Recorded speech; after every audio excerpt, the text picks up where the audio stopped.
So with the growing globalization, I mean, there are a lot of companies which are focusing on international sales, and of course the basic process of sales remains the same, but then you have to customize your process according to different international locations.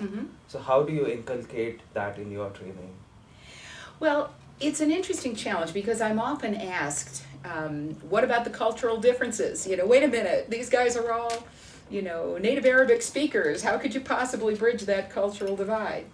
And I've done that, by the way, repeatedly with audiences of completely native Arabic speakers, as well as people who speak a lot of other languages in Europe and in Asia and in Africa, and a little bit in South America. I'm just getting ready to go back to Brazil. I'm really excited about that.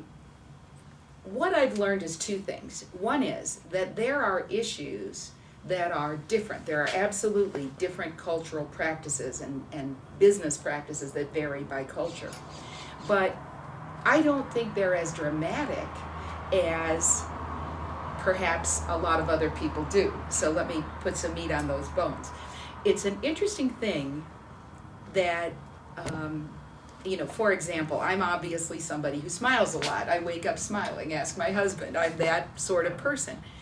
So a person seeing me, you know, from the U.S. would say, well, she's an exuberant American. We know how they are. They're always like that.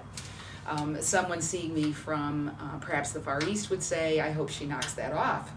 But that's me, and it's not what I'm necessarily teaching. I'm not teaching people, look, model me. I'm doing it well. You should do it half as well as me. You'll be successful. I don't do that.